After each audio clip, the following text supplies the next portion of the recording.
በየመንገዱ እነዚህ ጆቫ የሚባሉትን ኦኬ ጆቫ የሚባሉት ወይ ደግሞ የየሐዋ ምስክር የሚባሉትን በየመንገዱ እናውቃቸዋለን አይደል? ብዙዎቻችን እናውቃቸዋለን እውነት ለማውራት ብዙዎቻችን። እሺ ያው ጆቫስ ዊትነስ ማለት ወይ ደግሞ የየሐዋ ምስክሮች ይባላሉ። ያው ጄሆቫ ማለት በብሉይ ኪዳን እግዚአብሔር ስም ነው እንደምታውቁት፣ ያህዌ የምንለው ማለት ነው። ወይ ደግሞ ጄሆቫ ተብሎ ይጠራል። የያህዌ ምስክሮች ነን ብለው ነው ራሳቸውን የሚጠሩት።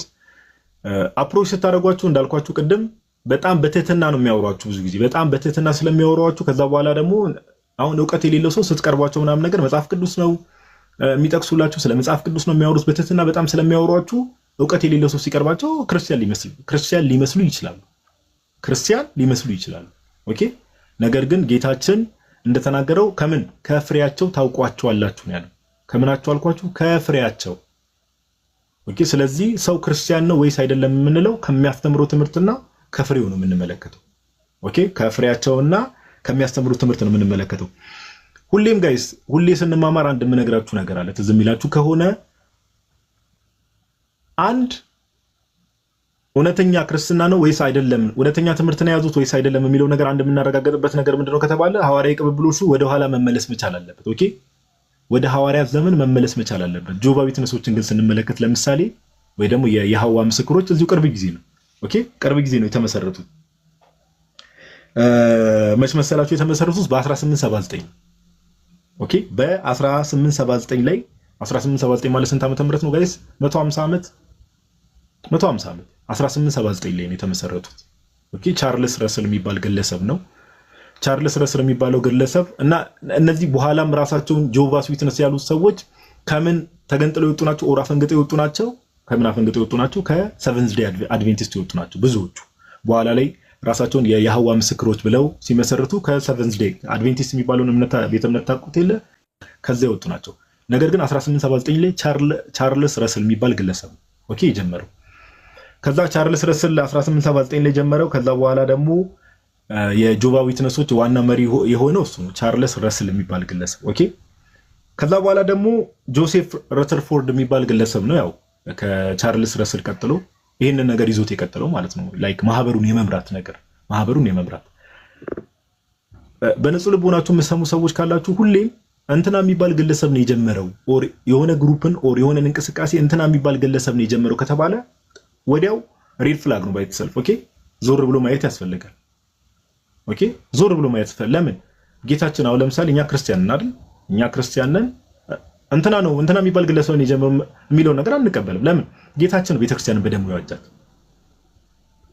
ኦኬ ጌታችን በደሙ ያዋጃት። ስለዚህ እንትና የሚባል ግለሰብ ነው የጀመረው ሲባል የትኛውም ላይ ስንሄድ እንደዚህ ነው ባይዘው ሄረሲውስ ምንፍቅና ውስጥ ያሉ ግሩፖችን ብዙዎቹን ብትመለከቷቸው ግለሰቦች ናቸው ጀማሪዎች ብዙዎቹ ኢንክሉዲንግ ፕሮቴስታንቲዝም የሐዋ ምስክሮችን ሰቨንዝ ዴይ አድቬንቲስትን ዋነስ ጴንጤኮስታል ኦንሊ ጂሰሶችን እያንዳንዱ እስልምናን የምትወስዱት ለምሳሌ ግለሰቦች ናቸው መነሻ ግለሰቦች ኦኬ።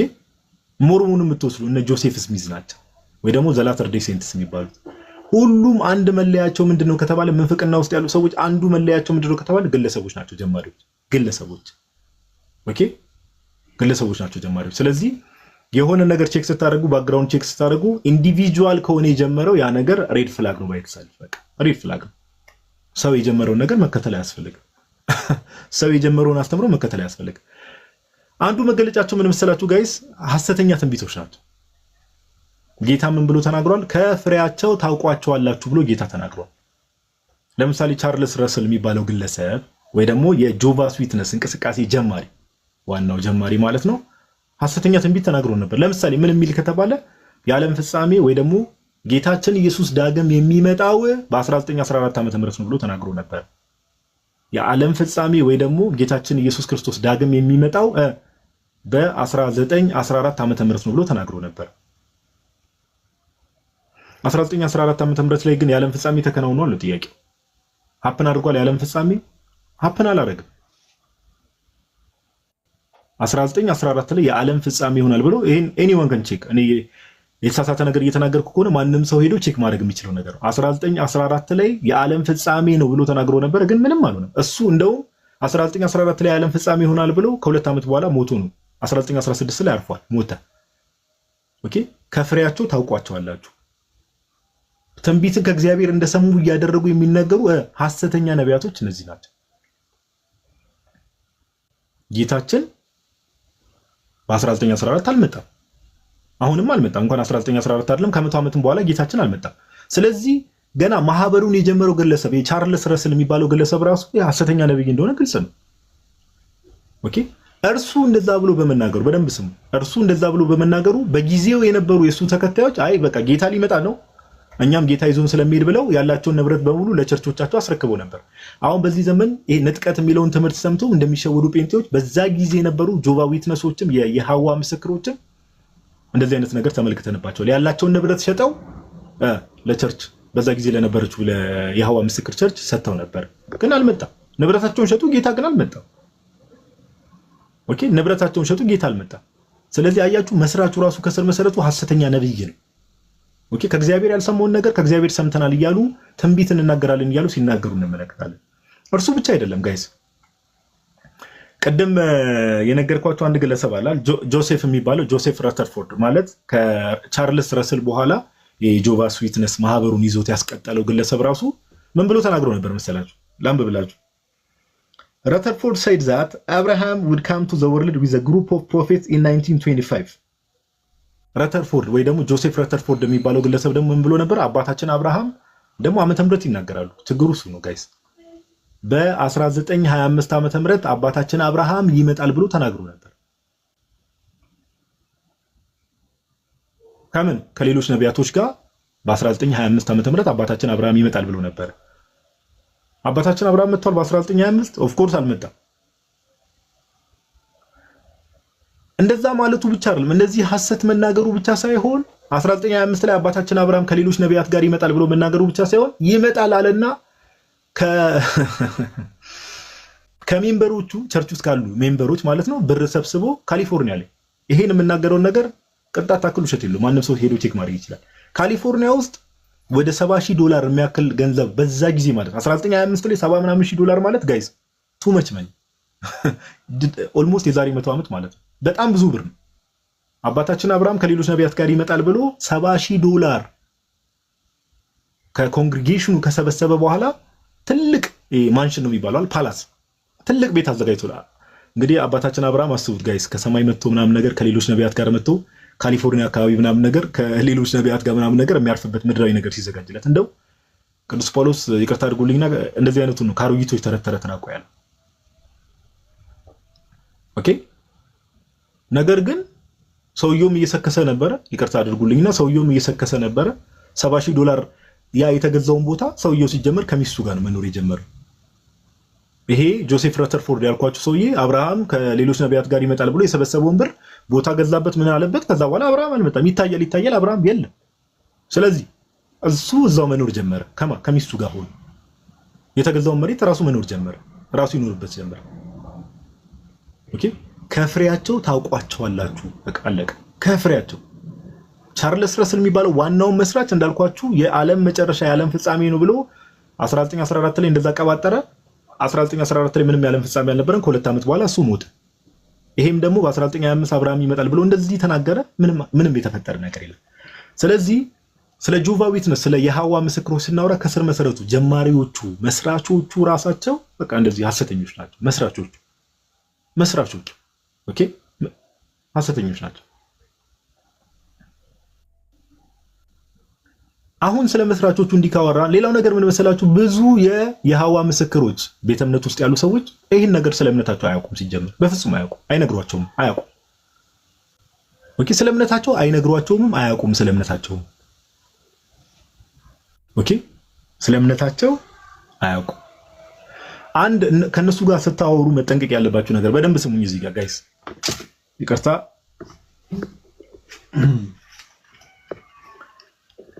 ከነሱ ጋር ስታወሩ አንድ በጣም መጠንቀቅ ያለባችሁ ነገር ኦኬ የሁለተኛው ሰውዬ ስም ጆሴፍ ረተርፎርድ ከነሱ ጋር ከጆቫዎች ጋር ድንገት ከተነጋገራችሁ ነው የምላችሁ መጠንቀቅ ያለባችሁ ነገር ባይብል ስትጠቅሱ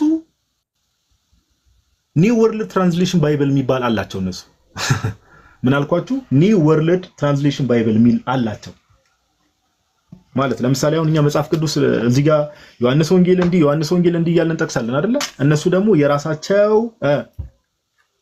ባይብል አላቸው፣ የራሳቸው ትራንስሌሽን። ኦኬ ኒው ወርልድ ትራንስሌሽን ባይብል ይባላል። እና በጣም በሚያስደነግጥ ሁኔታ በሚያስደነግጥ ሁኔታ መጽሐፍ ቅዱሳቸው ላይ ኢቭን የእግዚአብሔርን ቃላት ይቀይራሉ። ኦፍኮርስ እንደ ሌሎቹ 66ቱ መጽሐፍትን የሚቀበሉት እንደ ሌላው ፕሮቴስታንቱ ዓለም 66ቱ መጽሐፍትን የሚቀበሉት፣ ነገር ግን ቃላትን ይቀይራሉ። የእግዚአብሔርን ቃል ይቀይራሉ። ጋይስ ኦኬ ከፍሬያቸው ታውቋቸዋላችሁ ያልኳችሁ ለዚህ የእግዚአብሔርን ቃል ይቀይራሉ። ኦኬ አሳያችኋለሁ። ባይዘው የተወሰነ እንትን አሳያችኋለሁ። የተወሰነ ዴሞንስትሬሽን አሳያችኋለሁ። ምን ያህል jw.org የሚል የራሳቸው ዌብሳይት አላቸው። እዛ ዌብሳይት ላይ እነሱ መጽሐፍ ቅዱስ ብሎ የሚያስቀምጡትና ከዛ በኋላ አክቹዋል መጽሐፍ ቅዱሱ ይቅርታ jw.org የሚል ዌብሳይት አላቸው። እዛ ላይ መጽሐፍ ቅዱሳቸው አለ። እነሱ መጽሐፍ ቅዱሳቸው ላይ የሚያስቀምጡትና ከዛ አክቹዋል መጽሐፍ ቅዱስ ላይ ያለውን ደግሞ አሳያችኋለሁ። አንዴ ማይኳን አልኩ፣ ካሜራውን አንዴ ላጥፋና እናንተ ሰዎች አንዴ እሺ ለሚ አንዴ ከፍቼ አሳያችኋለሁ።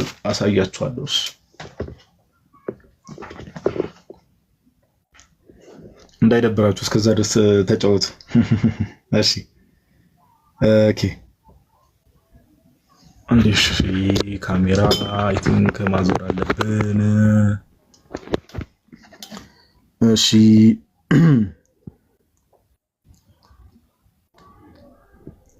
ካሜራውን ወደዚህ እናዞርና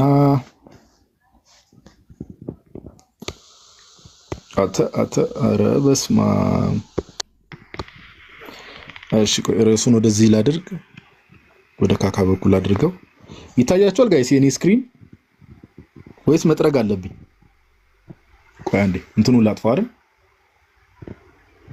ይታያል አይደል ስክሪኔ? ይታያል። ፎርማቱን ብታተልቀው ይሻል ወይስ በዚሁ ትቀጥላለህ? የምኑ ፎርማት? ግሪዱ። አይ ካፕቸር አድርጌው ነው፣ ስክሪንሾት አድርጌው ስለሆነ ለዛ ነው ስክሪንሾት አድርጌ እንትን ብዬው ነው። ግሪዱን ያልከኝ ይሄ የላይቭውን ነው የምትለኝ? ከዚህ ውጭ ደግሞ ማድረግ ይቻላል እንዴ? ወይስ አንተ ወርደህ ነው? አልገባኝም። አረሳለው ግብደው ሙሉ ስክሪን ሞል ይችላል። እኔ እንግዲህ ብራዘር እሱ ላይ ኤክስፒሪየንስ የለኝም። አይ ሲያቀብጠኝ እዚህ ጋር ነካክቶ አንዴ ጋይስ፣ እሺ በጣም ይቅርታ። አሁን የምትለውን እንትን አላወኩትም እውነት ለማውራት ብሮስኪ። እሺ ምንድነው ማድረገው? እሺ አንዴ ነገር በቃ ይታያል። አሁን ችግር የለውም። እሺ አንተ እንዳትወርድ እዚሁን ጋይስ፣ በደንብ አስተውሉ። እሺ በደንብ አዳምጡ። የእግዚአብሔርን ቃል እንዴት እንደሚቀጥፉ ተመልከቱ።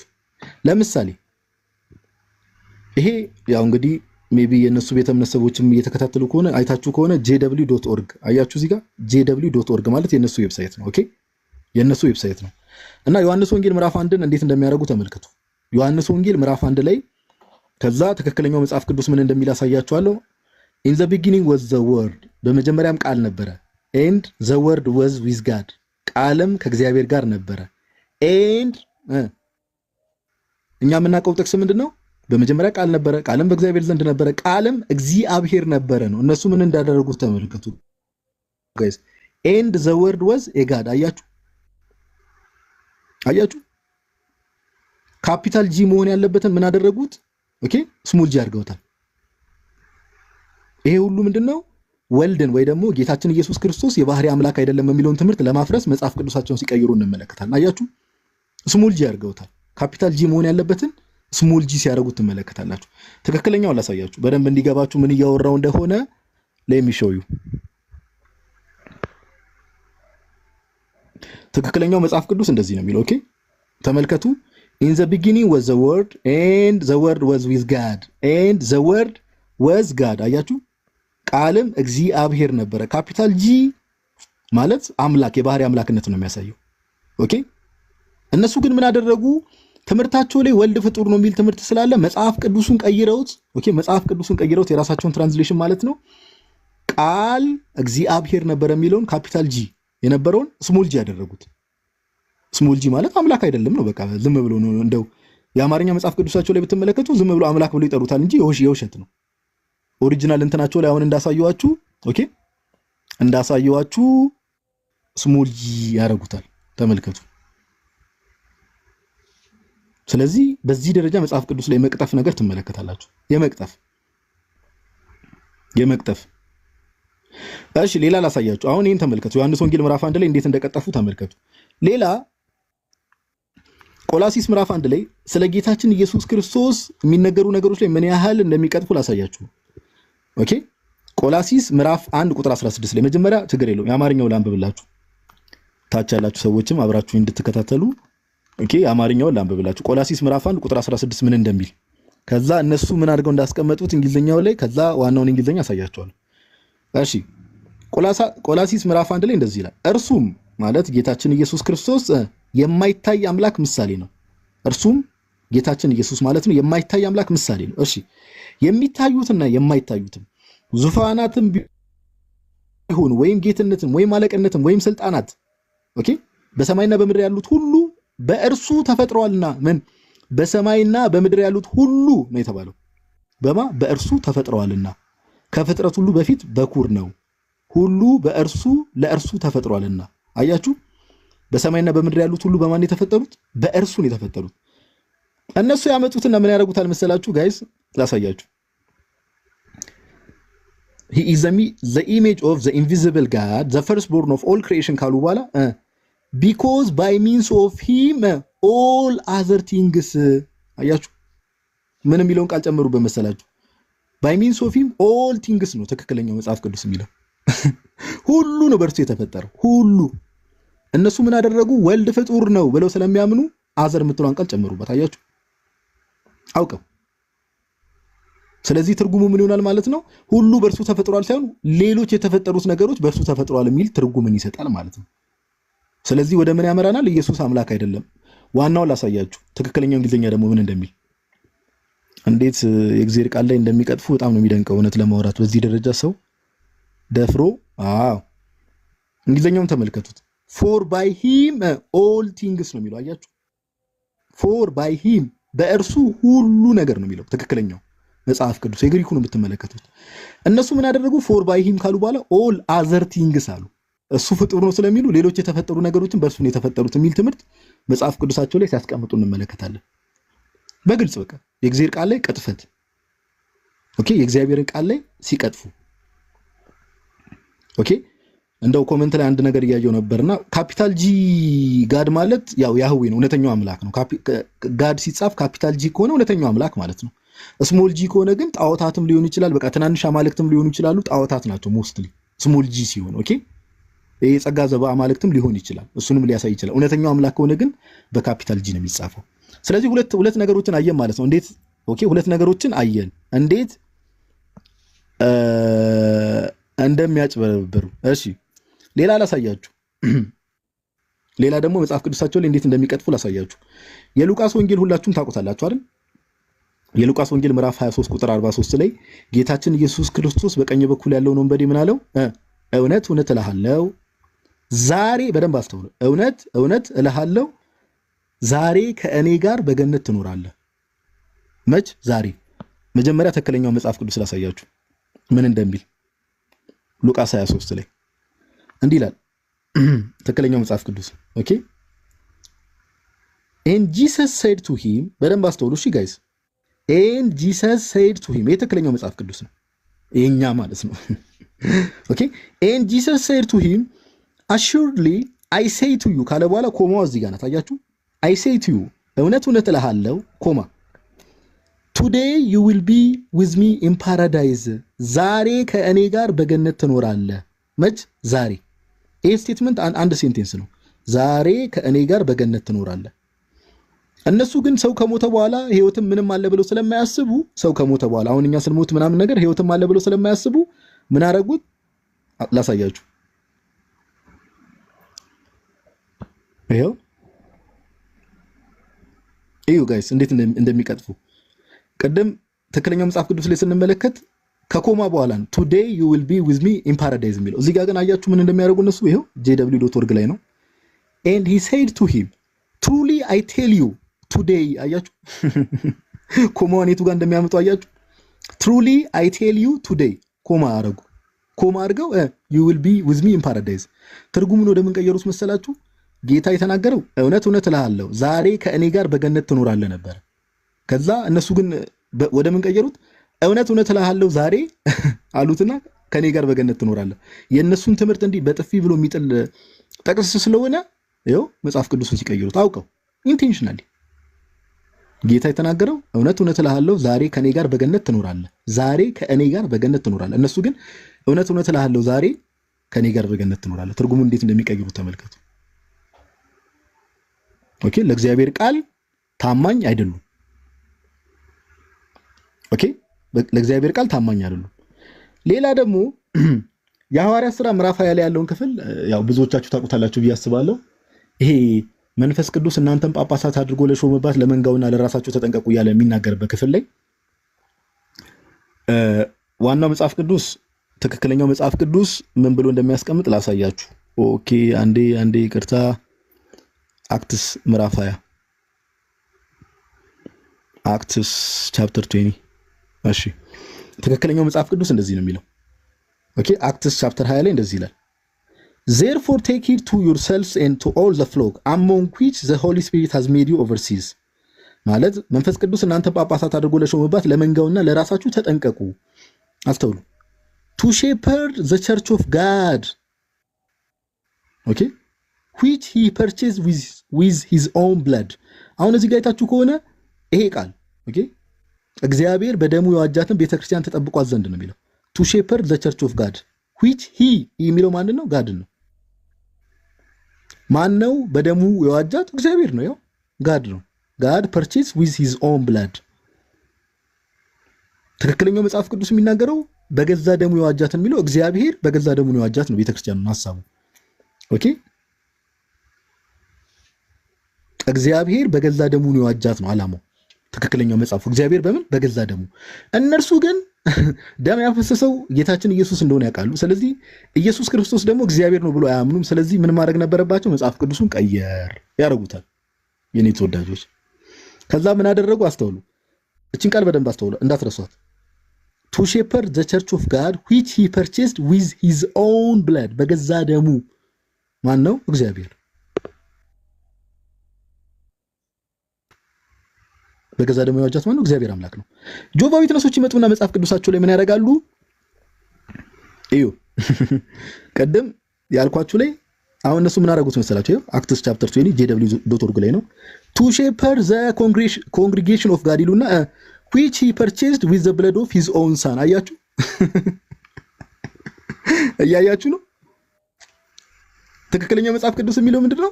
to shepherd the church of God which he purchased with the blood of his own ነበር። በራሱ ደም የዋጃት በገዛ ደሙ የዋጃት። እነሱ ግን ምን አደረጉ? በልጁ ደም ብለው ቀየሩት። ለምን? ኢየሱስ ክርስቶስ እግዚአብሔር ነው ብለው ስለማያምኑ። መጽሐፍ ቅዱስን በዚህ ደረጃ ይሄው ክሪስታል ክሊር ቅጥፈት የእግዚአብሔር ቃል ላይ እንደዚህ አይነት ቅጥፈት ሲያደርጉ እንመለከታለን። እስካሁን ስንታየን 3 ቅጥፈቶችን አየን። ዮሐንስ ወንጌል ምዕራፍ 1 ላይ ቆላሲስ ይሄ አራተኛ ነው እንደው ዮሐንስ ወንጌል ምዕራፍ 1 ላይ ቆላሲስ ምዕራፍ 1 ቁጥር 16 ላይ የሉቃስ ወንጌል ምዕራፍ 23 ቁጥር 43 ላይ ከዛ አራተኛ ደግሞ የሐዋርያት ሥራ ምዕራፍ 20 ቁጥር 28 ላይ የእግዚአብሔር ቃል ላይ እንዲህ ሲቀጥፉ እንመለከታለን።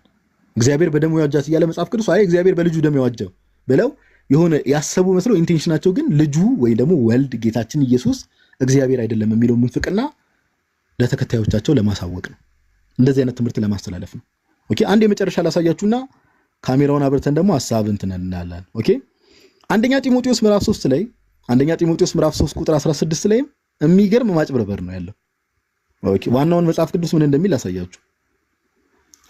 እግዚአብሔርን የመምሰል ሚስጥር ያለ ጥርጥር ታላቅ ነው የሚለው ክፍል ማለት ነው። ኦኬ እሺ አንዴ ፈርስት ቲሞቲ ቻፕተር 3 ላይ ማለት ነው። አንደኛ ጢሞቴዎስ ምዕራፍ 3 ቁጥር 16 ላይ እንዲህ የሚል ቃል አለ። and without controversy great is the mystery of godliness እግዚአብሔርን የመምሰል ሚስጥር ያለ ጥርጥር ታላቅ ነው ይልና God was manifested in the flesh ነው የሚለው ማን እግዚአብሔር በስጋ ተገለጠ ማን የተገለጠው God was manifested in the flesh ማን የተገለጠው በስጋ God was manifested in the flesh ይሄ ትምህርት የጆቦችን ትምህርት በካልቾ ብሎ የሚጥል ነው ይሄ ክፍል በካልቾ ብሎ የሚጥል ነው God was manifested አምላክ ነው በስጋ የተገለጠው justified in the spirit seen by angels preached among the Gentiles believed on in the world received up in the glory እነሱ ግን የሆነ እንደው ሌላ ነገር ነው የጻፉት ራሱ ማለት ይቻላል ሞስት God was manifested in the flesh የሚል ሽታውም የለም ጽሁፋቸው ላይ ሽታውም የለም ኦኬ ምን ይላል እነሱ ደግሞ jw.org ዌብሳይታቸው ላይ ስትመለከቱ indeed the sacred secret of this godly devotion is admittedly great ያለ ጥርጥር ታላቅ ነው ይልና God የምትለውን ፓርት ቆርጦ አውጥቷታል አያችሁ ምን ዝም ብሎ ነው he was made manifest in flesh ብሎ ያስቀመጡት አለቀ አያችሁ እቺ godly የምትለዋን በስሞል ጂ ያረጓትና ከዛ ሳብጀክቱን he ያርጓ አመጡትና God was manifested in the flesh የሚለው የለም ይሄው God የሚል የለም he was made manifest in the flesh የእግዚአብሔር ቃል ላይ እልም ያለ ቅጥፈት ስለዚህ በጥቂቱ ስንታየን ያው እርግጠኛ ነኝ ብንበረብር ከዚህም በላይ ብዙ ነገር እናገኛለን እውነት ለማውራት ኦኬ ክርስቶስ ኢየሱስን የእግዚአብሔር ልጅ የሆነውን ክርስቶስ ኢየሱስን አምላክ አይደለም ኢየሱስ እግዚአብሔር አይደለም ብሎ ለመካድ ይሄው 5 ማስረጃዎችን አየን አንደኛ ጢሞቴዎስ ምዕራፍ 3 ላይ ጋድ የሚለውን ቃል ከመጽሐፍ ቅዱሳቸው አወጣው ሉቃስ 23 ላይ ኮማውን ትምህርታቸውን ስለሚመታባቸው ሰው ከሞተ በኋላ የሚለውን ኮማውን ወደዚህ አድርገው ከቱዴይ በኋላ ነበር ዋናው እንትን እዚህ ጋር ሲቆርጡ እንመለከታለን ቆላሲስ ምዕራፍ 1 ቁጥር 16 ላይ ይሄው because by means of him all okay because by means of him all things were created የሚለውን አውቀው አዘርን ይጨምራሉ የእግዚአብሔር ቃል ላይ ቅጥፈት ዮሐንስ ወንጌል ምዕራፍ 1 ላይ the word was a god የሚለውን ወይ ደግሞ ቃልም እግዚአብሔር ነበር የሚለውን አውቀው ስሞል ጂ በቃ ዝም ብሎ እንደው ከአማልክቶች ውስጥ አንዱ ነው እንደማለት ከዛ የሐዋርያ ሥራ ምዕራፍ 20 ላይ ደግሞ እግዚአብሔር በደሙ ያዋጃትን የሚለውን እግዚአብሔር በልጁ ደም ብለው ጌታችን ኢየሱስ ክርስቶስን እግዚአብሔር አይደለም ብሎ ለመካድ ሲሞክሩ እንመለከታለን ኦኬ ይቀጥላል ይሄ አሁን እዚህ ላይ እነዚህ ነገሮችን ያነሳውበትን ምክንያት ልንገራችሁና ወደ ሌሎች ትምህርቶቻቸው ደግሞ እንደ እግዚአብሔር ፍቃድ እንዳለን እናንተ ሰዎች እሺ አንዴ ታገሱኝሽ እቺን ሪንግ ላይት እናብራት መሰለኝሽ 2 3 አሁን በጣም የሚያሳዝን እኔ አሁን አንዳንድ ፕሮቴስታንቶች ኮሜንት ላይ ኦርቶዶክስ እግዚአብሔር ቃል ላይ እንዲህ ብላለች ይላል አንተ እዚህ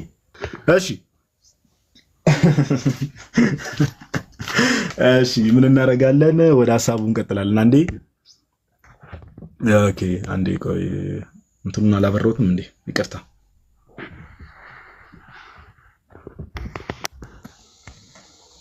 ኦኬ ስለዚህ አሁን ያየናቸው 5 ማስረጃዎች ላይ ምን ያደርጋሉ ፍቅሬስ አንዴ ሚውት ላድርግ መሰለኝ ዛሬ እኛ እኮ ስንት ቀን ጴንጤዎችን እኮ እንደው መግቢያ መውጫ እኮ አሳተናችሁ እኮ እስቲ እናንተ ረፍት አድርጉ ብለን እኮ ወደ ጆባዎች ይዞር ነው ያራዳልሽ ቢገባ ዛሬ ዝም ነው ማለት ያለበት እና የእግዚአብሔር ቃል ላይ እንደዚህ አይነት ቅጥፈቶች ይደረጋሉ ኦኬ የእግዚአብሔር ቃል ላይ እንደዚህ አይነት ቅጥፈቶች ይደረጋሉ ለምን መጽሐፍ ቅዱስ ግልጽ ስለሆነ መጽሐፍ ቅዱስ እነዚህ ክፍሎች በስርዓት የግሪኩን ማኑስክሪፕት ወይ ደግሞ የግሪኩን ትራንስሌሽን ሰው በስርዓት ቢያስቀምጠው ተርጉሞ ቢያስቀምጡት ኢየሱስ ክርስቶስ እግዚአብሔር እንደሆነ ግልጽ ነው መጽሐፉ ግልጽ ነው ስለዚህ እነሱም ስለገባቸው ይቀይሩታል አሁን ችግሩ በደንብ ስሙ ችግሩ የነሱ ተከታዮች ይሄን ነገር አያውቁ ችግሩ የነሱ ተከታዮች እኔ ኤክስፐሪመንት ሁላ ሰርቼ አውቃለሁ ማለት በየመንገዱ አለ አይደል ይሄ ብሮቸር የሚያዞሩ ሰዎችን እያው ለማውራት ሞክሬ ኤክስፐሪመንት ሰርቼ ራሱ አውቃለሁ ኦኬ አያውቁ ይሄን ነገር አያውቁ ተከታዮቻቸው በቃ እዛ የሚነግሯቸው ነገር እዛ የሚሙሏቸው ነገር ብቻ ነው እንጂ አያውቁ ከዛ ባለፈ እኔ እዚህ ሀገር ባሉ ሰዎችም አልፈርድም ዘዎች ታወር ሶሳይቲ የሚባል አለ አሁን እነዚህ ብሮቸር ምናምን የምትሏቸው ነገሮች እዚህ ሀገር ሜቢ በአማርኛ ትራንስሌት ይደረጋሉ እንጂ ከአሜሪካ ነው የሚላክላቸው ከአሜሪካ ነው። እዛ ነው ፕሪንት የሚደረገው ምን የሚደረገው። ኦሪጂናሊ ትምህርቱም ሲጀመር ከዛ ነው የሚወጣው። ሜቢ ተሳስቼ ከሆነ አላውቅም። ኒውዮርክ ውስጥ ነው ያሉት ዘ ዌስት አወር ሶሳይቲ አይ ቲንክ ኒውዮርክ ውስጥ ሊሆኑ ይችላል ሜቢ እና ከዛ ነው የሚመጣው። ስለዚህ እዚህ ሀገር በቃ ይሰራጫል። ተከታዮቻቸው ምንም አያውቁም። የሚነገራቸውን ነገር ብቻ ነው ሄደው የሚያሰራጩት። ኦኬ እንቀጥል እስቲ ወደ ሌላ ትምህርቶቻቸው። ባይዘው በጣም ብዙ ትምህርቶች አሏቸው። ኦኬ ጆሮ ሊሰጣቸው የሚገቡ ወደ በኋላ እንመጣለን። አሁን ለምሳሌ ይሄ ስለ ዘላለም ቅጣት ይሄ ምንድነው ገነት ምንድነው በእነሱ ዲፊኒሽን ምናምን ሰው ከሞተ በኋላ ምን ይላል የሚሉ ነገሮች ላይ እንመጣለን። መጀመሪያ ግን በደንብ ጆሮ ሰጣችሁ ስሙኝ። ጌታችን ኢየሱስ ላይ ያላቸው ትምህርት በጣም ነው የሚያሰቀኝ እና ታብታብ እያደረግን እናንተ ሰዎች ትላለ ታብታብ እያደረግን ሼር እያደረግን በደንብ እናዳምጥ። ኦኬ እግዚአብሔር ከሁላችን ጋር ይሁን። እንግዲህ እርሱ ማስተዋል ይስጠን፣ ለምንሰማ ሰዎችም ለምንናገር ሰዎችም። ስለ ኢየሱስ ያላቸው ትምህርት ምንድነው? ስለ ጌታችን ኢየሱስ ያላቸው ትምህርት ምንድነው ከተባለ በደንብ ስሙኝ። 3 ነገር አለ። ስለ ኢየሱስ ክርስቶስ ጆቫስ ዊትነሶች ያላቸው 3 ነገር አለ። ለምሳሌ እኛ ክርስቲያኖች ለምሳሌ ወልድ ከዘላለም ጀምሮ ከአብ ጋር ነበረ። ያ ወልድ የባህሪ አምላክ በስጋ ተገለጠ። ከዛ በኋላ በስጋ ተገለጠ፣ የማዳኑን ስራ ሰራ። ኦኬ የማዳኑን ስራ ምድር ላይ ፈጸመ። ከዛ ወደ ሰማያት አደረገ፣ በአባቱ ቀኝ ተቀመጠ። ወልድን ማን ብለው ነው የሚያምኑት ከተባለ እነሱ ወልድ ላይ ያላቸው ትምህርት በተለይ የአሪዮስ ትምህርት ነው። የአሪዮስ ትምህርት ምንድነው? ምን ብለው ነው የሚያምኑት? ጆቫ ዊትነሶች ወልድ የተፈጠረ ወልድ ፍጡር ነው ብለው ነው የሚያምኑት። የአሪዮስ ትምህርት ኦኬ ምንድነው ትምህርታቸው? አብ ወልድን ፈጠረ፣ በመጀመሪያ ወልድን ፈጠረ፣ ከዛስ በወልድ ዓለማትን ፈጠረ። አብ ወልድን ፈጠረ፣ በወልድ ዓለማትን ፈጠረ። አብ ወልድን ፈጠረ፣ በወልድ ዓለማትን ፈጠረ። በጣም በሚገርም ሁኔታ እስቲ መጽሐፍ ቅዱሳችን ምን ይለናል? እስቲ ኮሜንት ላይ እስቲ ልጠይቃችሁ። መጽሐፍ ቅዱሳችን እግዚአብሔር መጀመሪያ ምንም ፈጠረ ነው የሚለው? እስቲ ኮሜንት ላይ ያሳውቁኝ። እግዚአብሔር ምንም ፈጠረ ነው የሚለው መጽሐፍ ቅዱሳችን በመጀመሪያ?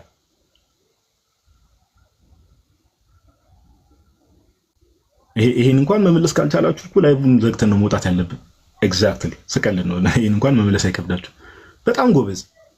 መጽሐፍ ቅዱሳችን የሚናገረው እግዚአብሔር በመጀመሪያ ሰማይና ምድርን ፈጠረ። ጆቫ ዊትነሶችስ እግዚአብሔር መጀመሪያ አብ መጀመሪያ ወልድን ፈጠረ የሚል አለ መጽሐፍ ቅዱስ ላይ? እንደዚህ አይነት ትምህርት የሚል አለ?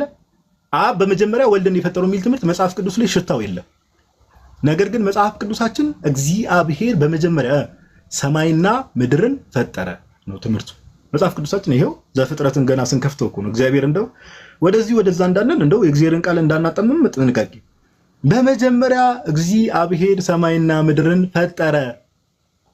ስለመፍጠር ሲወራ እግዚአብሔር ሰማይና ምድርን የፈጠረው አለቀ በቃ። እነርሱስ እግዚአብሔር ወልድን ፈጠረ፣ አብ ወልድን ፈጠረ። እሺ መጽሐፍ ቅዱሳችንን ድጋሚ እናዳምጥ። እንደው እየሰማችሁ ያላችሁ የይሖዋ ምስክር ተከታዮች ካላችሁ እንዳላችሁ አንዳንድ ሰዎች ሼር ተደርጎላችሁ እንደመጣችሁ ሰምቻለሁ። ግን ኦኬ መጽሐፍ ቅዱሳችን ምን ይላል? ዮሐንስ ወንጌል ምዕራፍ 1 ቁጥር 3 ላይ ሁሉ በእርሱ ሆነ። በማ በጌታችን በኢየሱስ ሁሉ። ለዛ ነው ቅድም ያልኳችሁ ቆላሲስ ላይም ትርጉሙን ለመቀየር የሚሞክሩት ለዛ ነው። ትርጉሙን ለመቀየር የሞከሩት ለዛ ነው። ቆላሲስ ላይ ቅድም ያሳያችሁ ላይ all other things ያሉት ለዛ ነው። all things created የሚለውን all other things ያሉት ለዛ ነው። ወልድ ፍጡር ነው ብሎ ስለሚያምኑ። መጽሐፍ ቅዱሳችን ግን ወደዚያ ያነቃንቅ። ጋይስ እንዲህ የሚል ቀላል ጥያቄ እንጠይቃችኋለን። በጣም ቀላል ጥያቄ ምን የሚል እንደዚህ ይላል፣ ሁሉ በእርሱ ሆነ። አረ ዮሐንስ እኮ እዚህ ጋር ቢያበቃ ጥሩ ነው ጋይስ። ሁሉ በእርሱ ሆነ ካለ በኋላ ከሆኖም አንዳች እንኳን ያለ እርሱ አልሆነም። ከተፈጠረው ነገር አንዳች እንኳን ያለ እርሱ አልሆነም። ያለ እርሱ ከሆነች አንዳች እንኳን። ስለዚህ ስለ ክሪኤሽን ስናወራ፣ ስለ ፍጥረት ስናወራ እያንዳንዱ ነገር በማን የሆነው? በጌታችን በኢየሱስ በወልድ ነው የሆነው እያንዳንዷ ነገር። ስለዚህ ጆቫዎች ደግሞ ይመጡና አብ ከምንድን ነው ወልድን የፈጠረው? ከምንድን ነው? ከምን? ከነፋስ እንዳለ ነፋስም በወልድን የተፈጠረው እያለ ነው መጽሐፍ ቅዱስ። ከምን? ከእሳት እንዳለ እሳትም በወልድን የተፈጠረው። ከምንድን ነው የፈጠረው? የትኛውንም ጆቫ ዊትነስ ብትጠይቁት ይህን ጥያቄ አይመልስላችሁ። እንደው እግዚአብሔር ባወቀው ነው የሚላችሁ። ማንም አይመልስም። አብ ወልድን ከምን ፈጠረው? ምድራዊ ነገር ከተነሳ ምድራዊ ነገር ሁሉም ነገር በወልድ ነው የተፈጠረው እያለን መጽሐፋችን። አያችሁ ከመጽሐፍ ቅዱስ ጋር እንዴት እንደሚላተሙ። አያችሁ ከመጽሐፍ ቅዱስ ጋር ከእግዚአብሔር ቃል ጋር እንዴት እንደሚላተሙ። ኦኬ እሺ።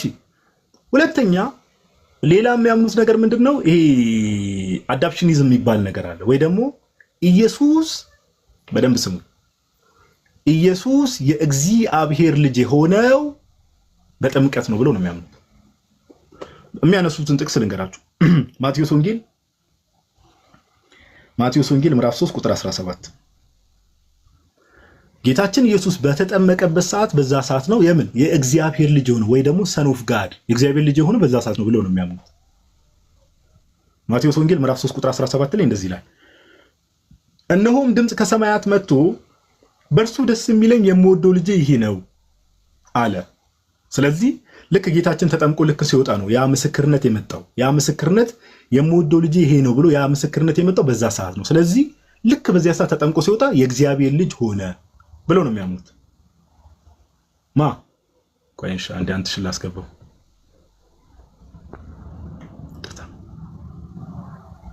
ጋይስ፣ በደንብ ታፕታፕ አድርጉ እሺ።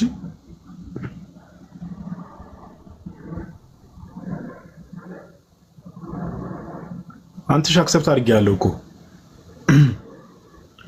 እሺ፣ ኔትወርክ መሰለኝ። እሺ እና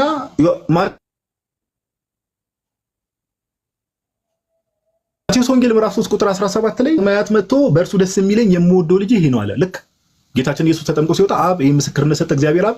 ስለዚህ በዚህ ሰዓት ነው እግዚአብሔር ልጅ ሆነው። ከዛ ተጨማሪ ሌላ ጥቅስ ምን ያነሱላቸዋል? ዮሐንስ ወንጌል ምዕራፍ 1 ላይ ያለውን ሐሳብ ያነሱላቸዋል። ኦኬ ዮሐንስ ወንጌል ምዕራፍ 1 ላይ ከቁጥር 33 እና 34ን ስናነብ እንዲህ የሚል ነገር አለ። እንዲህ የሚል ኃይለ ቃል አለ። ቁጥር 33 ላይ እንደዚህ ይላል። ከቁጥር 32 ጀምሮ እናንብብ። ዮሐንስ ወንጌል ምዕራፍ 1 ከቁጥር 32 ጀምሮ እንዲህ ይላል። ዮሐንስም እንዲህ ብሎ መሰከረ፣ መንፈስ ከሰማይ እንደ ርግብ ሆኖ ሲወርድ አየሁ፣ በእርሱም ላይ ኖረ። እኔም አላውቀውም ነበር፣ ዳሩ ግን በውኃ አጠምቅ ዘንድ የላከኝ እርሱ መንፈስ ሲወርድበትና ሲኖርበት የምታየው በመንፈስ ቅዱስ የሚያጠምቅ እርሱ ነው አለኝ። እሺ መንፈስ ቅዱስ ይወርድበት እኔም አይቻለሁ፣ እርሱም የእግዚአብሔር ልጅ እንደሆነ መስክሬያለሁ። ስለዚህ እነዚህን ሁለቱን ጥቅሶች አብረው ያያይዙና በቃ ኦኬ እነዚህን ሁለቱን ጥቅሶች ይዙና ልክ ጌታችን ኢየሱስ ሲጠመቅ እግዚአብሔር ልጅ የሆነ ያኔ ነው። መጽሐፍ ቅዱሳችን ምን ይላል? አሁን ጋይስ ሰዎች እንደዛ ይላሉ። ኦኬ ሰዎች እንደዛ ይላሉ። ኦፍ ኮርስ መጽሐፍ ቅዱስ ጠቅሰው ነው። ምንፍቅና በዚህ መጽሐፍ ቅዱስ ነው የሚጠቀሰው፣ ሌላ ነገር አይደለም የሚጠቀሰው። መጽሐፍ ቅዱሳችን ግን የምር ጌታችን ኢየሱስ ሲጠመቅ ነው እግዚአብሔር ልጅ የሆነው? እስቲ እግዚአብሔር ቃል ደግሞ ምን እንደሚለን እንመልከት። ሁላችንም መጽሐፍ ቅዱሳችንን እንከፍትና የሉቃስ ወንጌል ምዕራፍ 1 ላይ እንሄዳለን። ኦኬ የሉቃስ ወንጌል ምዕራፍ 1 ቁጥር 35 ላይ ከቁጥር 32 ጀምሮ እንመልከት። ቅዱስ ገብርኤል ምን ብሎ እንደሚናገር እርሱ ታላቅ ይሆናል። ከቁጥር 31 ጀምሮ የእግዚአብሔር ቃል ስለሆነ እናንብበው በዛው። እነሆም ጸንሻለሽ፣ ቅዱስ ገብርኤል ለእመቤታችን እነሆም ጸንሻለሽ፣ ወንድ ልጅም ትወልጃለሽ፣ ስሙንም ኢየሱስ ትይዋለሽ። እርሱም ታላቅ ይሆናል፣ የልዑል ልጅም ይባላል። ጌታ አምላክም የአባቱን የዳዊትን ዙፋን ይሰጠዋል፣ በያዕቆብ ቤትም ላይ ለዘላለም ይነግሣል፣ ለመንግስቱ መጨረሻ የለውም። ማርያምም መልአኩን ወንድ ስለማላውቅ ይህ እንዴት ይሆናል አለችው። በደንብ ስም ጆቫ ዊትነሶች ኢየሱስ የእግዚአብሔር ልጅ የሆነው ልክ ሲጠመቅ ነው የሚሉት። መጽሐፍ ቅዱሳችን ምን እንደሚል እመቤታችን ወንድ ስለማላውቅ ይህ እንዴት ይሆናል አለችው። መልአኩም መልሶ እንዲህ አላት፣ ቁጥር 35 ላይ መንፈስ ቅዱስ በአንቺ ላይ ይመጣል፣ የልዑል ኃይልም ይጸልልሻል። ስለዚህ ደግሞ ከአንቺ የሚወለደው ምን ይባላል? ቅዱስ የእግዚአብሔር ልጅ ይባላል። መጽሐፍ ቅዱሳችን አያችሁ መዶሻ ይዞ አናቴማ ሲል የውግዘት ቃል። ኦኬ ቅዱስ ገብርኤል ምን አለን? የቅዱስ ገብርኤል ምስክርነት ይዘን ከአንቺ የሚወለደው ነው የተባለው። ከተወለደ በኋላ ከ30 ዓመት በኋላ የሚጠመቀው አይደለም። የሚወለደው ማን ነው? ቅዱሱ የእግዚአብሔር ልጅ ነው። ትምህርታቸውን ሲመታው ተመልከቱ። አያችሁ ትምህርታቸውን እንዲህ በቃ ከአንቺ የሚወለደው ቅዱሱ የእግዚአብሔር ልጅ ነው። የተወለደው የእግዚአብሔር ልጅ ነው ራሱ። ስለዚህ ጆባ ዊትነሶች ይሄ ደግሞ ሁለተኛ ድጋሚ አሁን ቅድም ሁለተኛ ደግሞ ድጋሚ ነገረ ክርስቶስ ላይ ይሄው በጥፊ ብሎ ትምህርታችሁን ወደ ጎን ብሎ ሲመታ ተመልከቱ። የሚወለደው ቅዱስ የእግዚአብሔር ልጅ ነው። ኦኬ የሚወለደው ቅዱሱ የእግዚአብሔር ልጅ ነው። ሌላ ነገረ ክርስቶስ ላይ በደንብ እናተኩራለን። በኋላ ወደ እነዛ ሐሳቦች እንመጣለን። ሌላ ጆቫ ዊትነሶች አሁን ይህን ነገር ስንናገር ጋይስ ሁሉም ጆቫ ዊትነስ ወይ ደግሞ የየሃዋ ምስክር ውስጥ በየመንገዱ የሚሄዱ ሰዎች ምናምን ነገር ይህንን ትምህርት የሚያውቁ ይኖራሉ፣ የማያውቁ ይኖራሉ። ሞስት ፕሮባብሊ የሆነ በሃይራርኪ ወይ ደግሞ ደረጃው ላይ የተወሰነ ከፍ ያለ ሌቭል ላይ ያሉት ናቸው። ብዙ ጊዜ እንደዚህ አይነት ነገሮችን ብዙዎቹ አያውቁም። እውነት ለማውራት በቃ ስላሴን መቃወም ብቻ ነው ዋናው ዓላማቸው እንጂ አያውቁም ብዙዎቹ። እና ሌላ ደግሞ ሶስተኛ ስለ ክርስቶስ አንድ የሚናገሩት ነገር አለ። ክርስቶስ በስጋ አልተነሳም ወይ ደግሞ ጂሰስ ክራይስት ዲድ ናት ራይዝ ኢን ዘ ፍሌሽ በስጋ አልተነሳም ብሎ ያምናሉ። ድምጽ ይሰማል አይደል ካካ? ዋው ዘዴ ነው። እሺ ቴንክ ዩ። ኢየሱስ ክርስቶስ በደንብ ስሙኝ፣ በስጋ አልተነሳም ብሎ ያምናሉ። በስጋ አልተነሳም። ኢየሱስ ክርስቶስ በስጋ አልተነሳም ወይ ደግሞ ከተነሳም በኋላ በስጋ አላረገም። ክርስቶስ ላይ ያላቸውን እምነት በኋላ እመጣላችኋለሁ እንዳልኳችሁ በደንብ። በስጋ አልተነሳም ወይ በስጋ አላረገም ብሎ ያምናል። መጽሐፍ ቅዱሳችን ምን ይላል? አሁን እኮ ችግሩ ጋይስ በቃ እዛ የሚሰጣቸው መጣጠፍና በቃ የሚነገራቸው ነገር ብቻ ሰዎች ስለሚይዙ ነው እንጂ የእግዚአብሔር ቃል ግልጽ ነው። ባይዘው የእግዚአብሔር ቃል ግልጽ ነው። ክርስቶስ በስጋ አልተነሳም እንዴ ጋይስ? ክርስቶስ በስጋ አልተነሳም? በስጋ አላረገም ጌታችን ኢየሱስ? መጽሐፍ ቅዱሳችን ምን ይላል? እስቲ ለምሳሌ ማንን እንጠይቅ? ሁላችንም መቼስ አይደል ክርስቶስ ከትንሳኤ በኋላ ሁሌም ትዝ የሚለን ስለ ስጋ ምናምን ስናወራ መጀመሪያ ማን ነው ትዝ የሚለን ከተባለ ሐዋርያው ቅዱስ ቶማስ ነው። ዮሐንስ ወንጌል ምዕራፍ 20 ላይ እንግዲህ ጌታ በስጋ ካልተነሳ ዮሐንስ ወንጌል ምዕራፍ 20 ላይ እንዲህ የሚል ቃል እንመለከታለን። ዮሐንስ ወንጌል ምዕራፍ 20 ቁጥር 27 እና 28 ላይ ቁጥር 27 ላይ እንደዚህ ይላል። ከዚያም በኋላ ቶማስን ጣትን ወደዚህ አምጣና እጆቼን እይ። ጌታችን ኢየሱስ ነው እንግዲህ ጣትን ምን አለ? ወደዚህ አምጣና እጆቼን እይ። እጆቼን እይ ማለት የተቸነከሩት እጆቹን ማለት ነው ጌታችን። ኦኬ እጅን አምጣና በጎኔ አግባው፣ ያመንክ እንጂ ያላመንክ አትሁን አለው። ቶማስም አየው፣ እጁን ሲያየው ከዛ ጎኑን ሲያየው እንደዛ ስለሆነ ጌታዬ አምላኬም ብሎ መለሰለት። ጌታዬ አምላኬም ብሎ መለሰለት። ይሄው በቃ እንዴ የተወጋውበትን እጄን ይኸው የተወጋውትን ጎኔን እይ ብሎ እኮ ጌታ ተናገረ። በስጋ ሞት እንድል አድርጎ ካልተነሳ ወይ ደግሞ በስጋ ካልተነሳ ሞት እንድል አድርጎ ታዲያ ምኑን ነው የተወጋ እጁንና የተወጋ ጎኑን የሚያሳየው? ኦኬ አንድ ጥቅስ ልጨምራችሁ ለእናንተ አንድ ጥቅስ ልጨምርላችሁ። የሉቃስ ወንጌል ምዕራፍ 24 ላይ ጌታችን ተመግቧል ሞት እንድል አድርጎ ከተነሳ በኋላ ባይዘው የሉቃስ ወንጌል ምዕራፍ 24 ላይ ከቁጥር 39 ጀምሮ እንመልከት። እንዲህ የሚል ቃል አለ። የሉቃስ ወንጌል ምዕራፍ 24 ከቁጥር 36 ጀምሮ ይህንንም ሲነጋገሩ ኢየሱስ ራሱ በመካከላቸው ቆሞ ሰላም ለእናንተ ይሁን አላቸው። ነገር ግን ደነገጡና ፈሩ፣ መንፈስም ያዩ መሰላቸው። በደንብ አስተውሉ። ምን ያዩ? መንፈስም ያዩ መሰላቸው። መንፈስም ያዩ መሰላቸው። እነሱ አሁን ጆባዎች እንደሚያስቡት የሆነ መንፈስ ነገር ነው አይደል? መንፈስም ያዩ መሰላቸው። ደንገጡ ሐዋርያት። ጌታ ግን ነገር ግን ደነገጡና ፈሩ፣ መንፈስም ያዩ መሰላቸው። እርሱም ስለምን ትደነግጣላችሁ? ስለምንስ ሐሳብ በልባችሁ ይነሳል? እኔ ራሴ እንደሆንኩ ያኔ በስጋዊ ዘመን የምታውቁኝ እኔ ራሴ እንደሆንኩ እጆቼን እግሮቼን እዩ። በእኔ እንደምታዩት መንፈስ ስጋና አጥንት የለውምና እኔ እንዳሳችሁ እዩ። ምን አለ?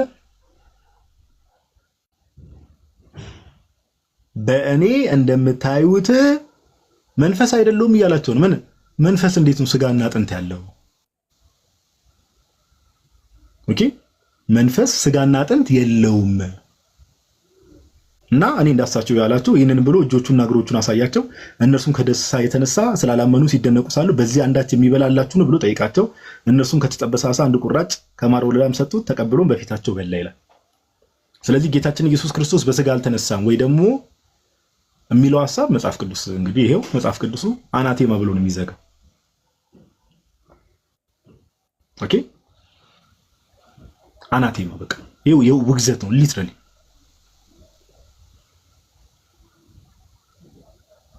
ኦኬ ስለዚህ ይሄን ትምህርታችሁ መመርመር ያስፈልጋል። ከመጽሐፍ ቅዱስ ተቃራኒ ነው ያላችሁት። መጽሐፍ ቅዱስ የያዙ እንደው ለቃል አጠቃቀም ይቅርታና ሙስሊም ማለት ነው። በቃ ኦልሬዲ መጽሐፍ ቅዱስን እየቀየሩ ደስ ያላቸውን ነገር የመምረጥ የመውሰድ አይነት ነገር ነው እየተመለከትን ያለን። ኦኬ ቀጣዩ ደግሞ ቅድም እንዳልኳችሁ ሶስት ነገር አለ። በሶስቱ ፌዝ ለምሳሌ ቅድመ ስጋዊ አለ፣ ድህረ ስጋዊ አለ፣ ወይ ደግሞ ጌታችን በስጋ ከመገለጡ በፊት፣ ከዛ በኋላ በስጋዊ ዘመን፣ ከዛ በኋላ ካረገ በኋላ። ጆቫ ዊትነሶች አሁን ቅድም ካካም ሲጽፍ ነበረ ኢየሱስ ሚካኤል ነው ብለው ነው የሚያምኑት። እንዴ ምን አልክ ጋዲስ እንዳትሉ፣ ኢየሱስ ሚካኤል ነው ብለው ነው የሚያምኑት። ኢየሱስ ሚካኤል ነው ብለው ነው የሚያምኑት። በብሉይ ኪዳን ኢየሱስ ሚካኤል ነው፣ ያው ወልድንም ፍጡር ብሎ ስለሚያስቡ ሚካኤል ነበረ። ከዛ በኋላ መጣ፣ በስጋ ተገለጠ። ያ ከአድቬንቲስትም የወጡ ስለሆኑ ነው። ባይዘው ከአድቬንቲስት ነው የወጡት እንዳልኳቸው ብዙዎቹ ግሩፖች። ከዛ ኢየሱስ ሚካኤል ነው። ከዛ በኋላ ሚካኤል በኋላ ላይ መጣ። ከዛ ልክ ግን በስጋ በተገለጠበት ሰዓት ላይ መልአክነቱን ትቷል። ኦኬ he was just a mere human being መልአክነቱን ትቶ ነበረ። ከዛ ሲጠመቅ እግዚአብሔር ልጅ ሆነ ምናምን ነገር። አሁን ወደ ሰማይ ካረገ በኋላ ግን ወደ መልአክነቱን የተመለሰው ብለው ነው የሚያምኑት። የይሖዋ ምስክሮች በየመንገዱ የሆነ መጣጥፍ ይዘው ምናምን ነገር በትህትና እንዴት ናችሁ ሰላም ናችሁ ምናምን እያሉ የሚያወሯቸው ጋይስ። ትህትና መልካም ነው። ኦኬ ሰው ማሸነፍ ትህትና ሰውን ያሸንፋል። ግን ትክክለኛውን ትምህርት ስትይዝ እንደዚህ አይነት ምንፍቅና ይዘህ ትሁት ከምትሆን እብድ ብትሆን ይሻላል። ትክክለኛውን ትምህርት ይዘህ እብድ ብትሆን ይሻላል እንደዚህ አይነት ትምህርት ይዘህ ትሁት ከምትሆን። ስለዚህ ኢየሱስ ሚካኤል ነው ብለው ነው የሚያምኑት። ከዚህ በፊት እንዳልኳችሁ በብሉይ ኪዳን ጊዜ የእግዚአብሔር መገለጦች አሉ። የቴዎፋኒ የሚባል ወይ ደግሞ አንጌሎስ ቴዎስ የምንለው ማለት ነው። የእግዚአብሔር መገለጦች አሉና ከዛ ተነሳው ኢየሱስ ሚካኤል ነው። ይህንንም ጽሁፋቸውን ሜቢ ኤቨርላስቲንግ ላይፍ የሚል አንድ ጽሁፍ አላቸው። ቅድም እንዳልኳችሁ ብሮሸር ወይ ደግሞ እንደ መጽሐፍ እነሱ እንትን የሚሉት እዛ ላይ በደንብ ራእይን በሚያብራሩበት ክፍል ላይ ሪቨሌሽንን በሚያብራሩበት ክፍል ላይ ከዛ ራእይ 12ን በሚያብራሩበት ክፍል ላይ እንደዚህ አይነት ነገሮችን አስቀምጠዋል። ኦኬ ኢየሱስ ሚካኤል ነው የሚል ትምህርት አላቸው። ሚካኤል ነበረ። ከዛ በኋላ ልክ በስጋ ወደ ምድር ደግሞ ልክ ሲመጣ የመላእክቱን ትቶ ከዛ ሰው ሆኖ ተወለደ። ከዛ በኋላ ተመልሶ ወደ መላእክነት ሄደ። እንደው ዝብርቅርቅ ያለ መጽሐፍ ቅዱስ የማያውቀው ትምህርት ነው። ጌታ በሚያውቀው ለምንድን ነው የማያውቀው ከተባለ እንዴ ኢየሱስ ሚካኤል ከሆነ እንዴ ጳውሎስ ዕብራውያን ምዕራፍ 1 ቁጥር 6 ላይ የእግዚአብሔር መላእክት ለእርሱ ይስገዱ። እንዴ ኢየሱስን እኮ ከመላእክት ጋር ነው እያወዳደረ የነበረው። ኢየሱስ ሚካኤል ከሆነ ጳውሎስ መላእክትና ጌታን ለምን ማወዳደር አስፈለገው? ከመላእክት እንደሚበልጥ እኮ እየተናገረ ነው። እስቲ ዕብራውያን ምዕራፍ 1 እንመልከት። ኦኬ ዕብራውያን ምዕራፍ 1 ላይ ጳውሎስ ማንና ማንን ነው የሚያወዳድረው ከተባለ መላእክትን እኮ ነው ከጌታ ጋር እያወዳደረ ያለው። ኦኬ መላእክትን እኮ ነው ከጌታ ጋር። ጌታ ከመላእክትም በእጥፍ ይሻላል እያላቸው ነው ጳውሎስ። ለዛ ነው ዕብራውያን ምዕራፍ 1 ላይ ቁጥር 6 ላይ ደግሞ በኩርን ወደ ዓለም ሲያገባ የእግዚአብሔር መላእክት ሁሉም ለእርሱ ይስገዱ ይላል። የማ የእግዚአብሔር መልአክ ሁሉም እኮ ነው የሚለው ማ አያችሁ ጋይስ መጽሐፍ ቅዱሳችንን አያችሁ። ግን የእግዚአብሔር ቃል ደስ ሲል የእግዚአብሔር መላእክት ሁሉም ለእርሱ ይስገዱ። የእግዚአብሔር መላእክት ሁሉም እንዴ ኢየሱስ ክብር ምስጋና ለስሙ አጠራሩ ይሁንና ኢየሱስ ሚካኤል ከሆነ ሌሎቹ መላእክቶች በሙሉ ለምን ታዲያ ለሱ ይሰግዳሉ? ኢየሱስ ሚካኤል ከሆነ ራሱ መልአክ ከሆነ መልአክ ሚር ፍጡር ከሆነ ሌሎቹ ጳውሎስ ደግሞ አስረግጦ ነው የእግዚአብሔር መላእክት ሁሉም የእግዚአብሔር መላእክት ሁሉም የሚለው ውስጥ ማን አለ? ሚካኤል አለ። የእግዚአብሔር መላእክት የሚለው ውስጥ ማን አለ? ሁሉም የሚለው ውስጥ ሚካኤል አለ። ስለዚህ ሚካኤል ለሚካኤል ይስገድ እያለ ነው ጳውሎስ። ሚካኤል ለሚካኤል ይስገድ እያለ ነው። አያችሁ መጽሐፍ ቅዱሱ እንዲህ እንዳትንቀሳቀሱ ነው የሚያስቀምጣችሁ። ኦኬ እሺ ታብታብ አድርጉ ጋይስ። በቃ ኮሜንት ያስቸገራችሁ ነው አሉ። ሐሳቡ ላይ ትኩረት እና ታብታብ አድርጉ እና ጳውሎስ የእግዚአብሔር መላእክት ሁሉም ለእርሱ ይስገዱ ሲል የእግዚአብሔር መላእክት ሁሉም የሚለው ቃል ውስጥ ማን አለ? ሚካኤል አለ። ስለዚህ ኢየሱስ ሚካኤል ከሆነ ሚካኤልም እንደው ከሌሎች መላእክት ጋር ሆኖ መልሶ ለማን ይስገድ እያለ ነው? ለሚካኤል። ኧረ ተው ተው እንጂ ተው። አያችሁ መጽሐፍ ቅዱሳችን እንዴት ቅርቃር ውስጥ እንደሚከት። መጽሐፍ ቅዱሳችን በደንብ ስሙ። ሚካኤል ፍጡር ነው። ቅዱስ ሚካኤል ፍጡር ነው። ምንም ጥያቄ የለው። መላእክትንም ሁሉንም መላእክት ራሱ ኢየሱስ እንደፈጠረ ያሳያል። እሺ እስቲ ማስረጃ ቆላሲስ የቅድሙ ላይ ጳውሎስ እኮ ቅዱስ ጳውሎስ ባይዘወይ ሰዎች ለምንፍቅና ምንጭም እሱን ይጠቀሙታል እንጂ ቅዱስ ጳውሎስ ለብዙ መናፍቃን መድኃኒት ነው። ጌታ ሆይ ቆላሲስ ምዕራፍ 1 ላይ ቀደም ያልኳችሁ ላይ እንዲህ ይላል፣ በደንብ አስተውሉ። ቁጥር 15 ላይ እርሱም የማይታይ አምላክ ምሳሌ ነው፣ የሚታዩትና የማይታዩትም ዙፋናትም ቢሆኑ ወይም ጌትነትም ወይም አለቅነትም ወይም ስልጣናትም፣ አስተውሉ፣ በሰማይና በምድር ያሉት ሁሉ በሰማይና በምድር ያሉት ሁሉ ማለት መላእክትንም ጭምር ማንንም ሁሉንም የሚያካትት በሰማይና በምድር ያሉት ሁሉ በእርሱ ተፈጥረዋልና በእርሱ ሁሉ በማ በጌታችን ኢየሱስ ሁሉም የሚለው ውስጥ በሰማይና በምድር ሁሉ በሚለው ውስጥ ሚካኤል አለ። ሚካኤል ራሱን ፈጠረ። ኢየሱስ ሚካኤል ከሆነ ሚካኤል ራሱን ፈጠረ። አያችሁ ከእግዚአብሔር ቃል ጋር እንዴት እንደሚጋጁ። ጳውሎስ ግን እዚህ ጋር ኢየሱስ ከፍጥረት ውጭ መሆኑን ሲያሳይ ነው፣ ፈጣሪ እንደሆነ ሲያሳይ በሰማይና በምድር ያሉት ሁሉ በእርሱ ተፈጥረዋል። ሁሉ there is no exception፣ የተለየ ነገር የለውም። everyone is created by Christ everyone፣ ሁሉም ሰው ሁሉም ፍጥረት ቅዱስ ሚካኤል ብትሉ ቅዱስ ገብርኤል ብትሉ ማንም ብትሉ በኢየሱስ ነው የተፈጠሩት። ይሄው ስለዚህ ኢየሱስ ሚካኤል ነው የሚለው ትምህርት ጭራሽ ከመጽሐፍ ቅዱስ ጋር የሚላተም ኦኬ። ይሄንን ትምህርት ከየት ሊያመጡት ይችላሉ? እኔ በተወሰነ መልኩ አንደርስታንድ ላደርጋቸው ይችላሉ፣ እንደዚህ አይነት የተዛባ ትምህርት ከየት እንዳመጡ። ኦኬ እግዚአብሔር መልአክ የሚባል ፊገር አለ በብሉይ ኪዳን እንዳልኳችሁ፣ ያንን ነው እንግዲህ ያንን ይዘው ሚካኤል ነው ብለው አገናኝተው ሚካኤል ኢየሱስ ነው አይነት ትምህርት። ከዛ ካረገ በኋላ ደግሞ እንዴ ካረገስ በኋላ ወደ መላእክትነት ህይወቱ ነው የሄደው ካላችሁ እስቲ አንድ ጥቅስ ላንሳላችሁ። ትምህርታቸው እንደዛ ነው፣ ወደ ኤንጀሊክ ላይፉ ነው የተመለሰው ሐሳባቸው። እንደዛ ከሆነ እንዴ ፍጥረት ሁሉ ለምን ይሰግድለታል ታዲያ? ፍጥረት ሁሉ እኮ ነው የሚለው። እሺ ማስረጃ አለን? ኦፍ ኮርስ ማስረጃ አለን። ዮሐንስ ራእይ ላይ ልውሰዳችሁ።